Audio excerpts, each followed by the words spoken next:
সম্মানিত দর্শক শ্রোতা, আমরা একটু চলেন আমরা একটু স্বাস্থ্য টিপস বলে আসি। স্বাস্থ্য টিপসে আজকে আমরা বলবো অক্সিজেনের ঘাটতি পূরণ করতে আমরা 3টা নিয়ম মেনে চলব। আমাদের শরীরের অক্সিজেনের ঘাটতি পূরণ করার জন্য আমরা 3টি নিয়মের কথা বলবো। প্রথম যেটা বলবো, প্রতিদিন এক্সারসাইজ করলে বেশিরভাগ রোগী বিদায় নেয় এবং সেখানে কি দেখা যায় যে আপনার অক্সিজেন লেভেল বেড়ে যায়। তো সুতরাং আপনি প্রতিদিন সঠিক নিয়মে ব্যায়াম করবেন এবং অধিকাংশ রোগরে আপনি বিদায় দিন। কিভাবে? অক্সিজেন লেভেল বাড়িয়ে। শরীরে অক্সিজেনের ঘাটতি পূরণ করতে প্রতিদিন ব্যায়াম করা প্রয়োজন, যেটাই বললাম আপনাকে। এছাড়া প্রতিরোধ ক্ষমতা বাড়াতে নিয়মিত 20 থেকে 30 মিনিট দ্রুত গতিতে হাঁটুন। স্বাভাবিক নিয়মে একই গতিতে হাঁটুন। দর্শক, এরপর আমরা চলে যাচ্ছি দ্বিতীয় অক্সিজেনের ঘাটতি পূরণ করার জন্য দ্বিতীয়টা আমরা কী করব? শরীরে যেন পানির ঘাটতি না হয়। আমাদের শরীরে আমরা যখন জন্মগ্রহণ করি তখন 80 থেকে 85% পানি থাকে। আমাদের বয়স বাড়ার সাথে সাথে আস্তে আস্তে পানি কমতে থাকে। তো সুতরাং আমরা অবশ্যই মনে রাখব ডিহাইড্রেশন এই শব্দটা। আমরা এখানে যে রুগী দেখি অনেক সময় আমরা বিশেষ করে স্পাইনের এক্সরেতে দেখি যে স্পাইনে অনেক ডিহাইড্রেশন থাকে, পানি শূন্যতা থাকে। তো সুতরাং দর্শক, শরীরে পানির শূন্যতা যদি থাকে তাহলে অক্সিজেনের মাত্রা কমিয়ে দেয়, আর অক্সিজেনের মাত্রা কমিয়ে দিলেই আপনার অনেক কষ্ট হতেই পারে। কাজেই খেয়াল রাখুন শরীর যেন পানির অভাব না হয়। সারাদিন অন্তত 8 গ্লাস বা 10 গ্লাস পানি পান করুন। তবে মনে রাখবেন অনেকের অনেক শারীরিক প্রবলেম থাকে, যেমন কিডনি প্রবলেম থাকে, তারা অনেক সময় কম পানি খেতে হয়, তারা কিন্তু অনেক বেশি পানি খাবেন না। আপনি অবশ্যই গ্রিন টি বা দুধ চিনি ছাড়া চা খাবেন। ফলের রস অবশ্যই খাবেন, এটা অনেক উপকার। তবে সফট ড্রিঙ্কস বা কফি না খাওয়াই ভালো। শরীরে অক্সিজেনের লেভেল আপনাকে বাড়াতে হবে। তাহলে প্রথমটা কি করেছেন আপনি? এক্সারসাইজ। দ্বিতীয়টা কি করেছেন আপনি? পানি খেয়েছেন। তৃতীয়, আয়রনযুক্ত খাবার খান।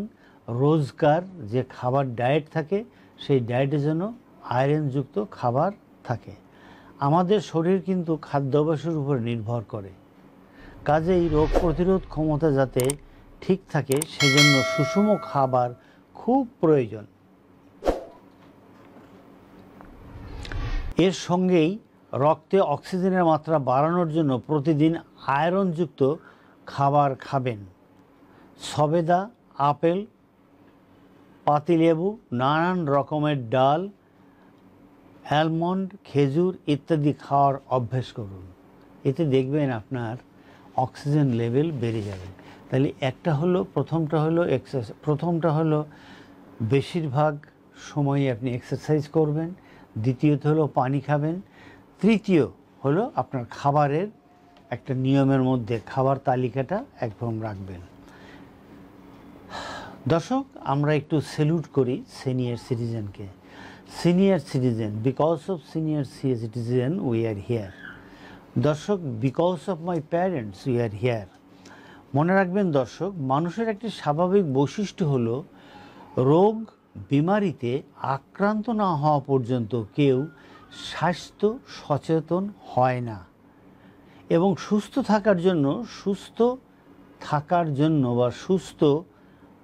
হওয়ার আগে যেসব নিয়মকানুন মেনে চলা দরকার তা বেশিরভাগ লোকই মেনে চলে না। এমন কিছু রোগ বিমারি আছে যা একবার শরীরে বাসা বাঁধলে আমৃত্যু বা আমাদের বয়ে বেড়াতে হয়। ডায়াবেটিস, হৃদরোগ, স্ট্রোক, উচ্চচাপ, আর্থ্রাইটিস, হাঁপানি এসব রোগের উদাহরণ আমরা দিতে পারি আপনার এই যে শরীরের মধ্যে বাসা বাঁধলে আর বের হতে চায় না।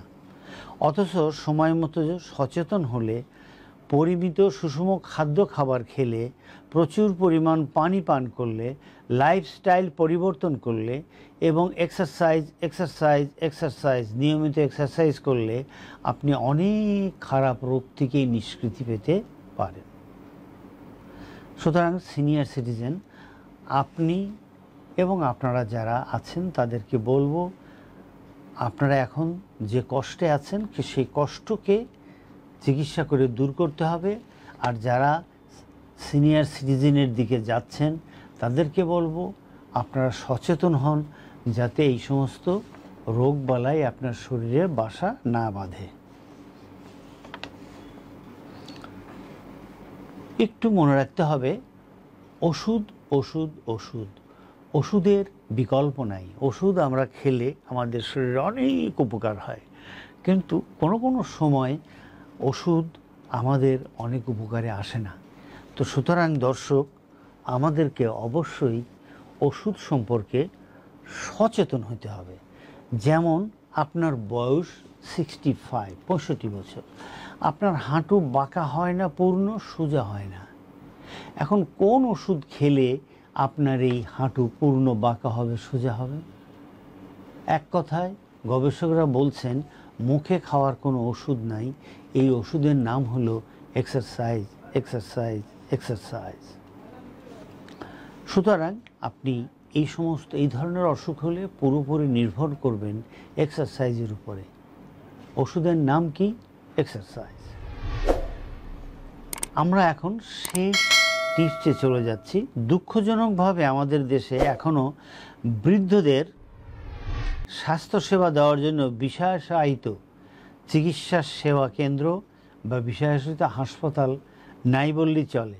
তাই দেখা যায় তারা বাসায় যেমন নিজেদের পরিবার কর্তৃক অবহেলিত হন, তেমনি স্বাস্থ্যসেবা পাওয়ার ক্ষেত্রেও যথাযথ সুবিধা পান না। এই বয়সে অনেক রোগেই সুনির্দিষ্ট উপদেশ থাকে না, বা বয়স্করা সেগুলো ঠিকমতো অনুভব করেন না, ভালোভাবে প্রকাশও করতে পারেন না। অনেক কষ্ট, বয়স্ক যারা আছেন অনেক কষ্ট তাদের জন্য। অনেক সময় খুব জটিল বা মারাত্মক অসুখে আক্রান্ত রোগী সাধারণ অবসাদ, দুর্বলতা, অস্বস্তি এ ধরনের সমস্যার কথা বলেন।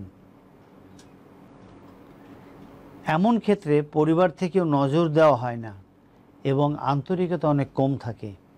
কেয়ার গিভার থাকে না। কেয়ার গিভার খুব দরকার। এমনকি অনেক চিকিৎসকও যথার্থ মনোযোগ দেন না বলে অনেক রোগী আমাদের কাছে বলেছেন। সুতরাং এই রোগীগুলো খুবই অবহেলিত, হয়তো বার্ধক্যজনিত বলেই আমি এবং আমরা তাদেরকে অবহেলা করি। এভাবে অবহেলার ফলে অনেক রোগ নিরাময় সম্ভব হয় না। এর মূল কারণ বৃদ্ধদের সমস্যা সম্পর্কে বিশেষায়িত আমাদের জ্ঞানেরও অভাব। বাট আমি বলবো, আমি এবং আমরা যাচ্ছি ওখানে কোথায়? সিনিয়র সিটিজেন হতে যাচ্ছি, অথবা আমি হয়ে গেছি, আপনি হবেন। তো আমাদের তো ওই পর্যায়ে যেতে হবে। সুতরাং ওই পর্যায়ে যখন আমরা যাব, তখন আমরা যে অবহেলিত হব, এখন যারা হচ্ছে তারা যেমন কষ্ট পাচ্ছে, আমরা তাদের চেয়ে অনেক বেশি কষ্ট পাব। তো সুতরাং চলুন না আমরা এই সিনিয়র সিটিজেনদের জন্য স্পেশাল ব্যবস্থা করি। চলুন আমরা সবাই মিলে সরকারকে বলি, এই সিনিয়র সিটিজেনদের জন্যে সঠিক বিশেষায়িত হাসপাতাল তৈরি করুন। আমরা বলবো এই সিনিয়র সিটিজেনদের জন্যে নিয়মিত যেন তারা সঠিক চিকিৎসা পায় সেই ব্যবস্থা করার জন্যে।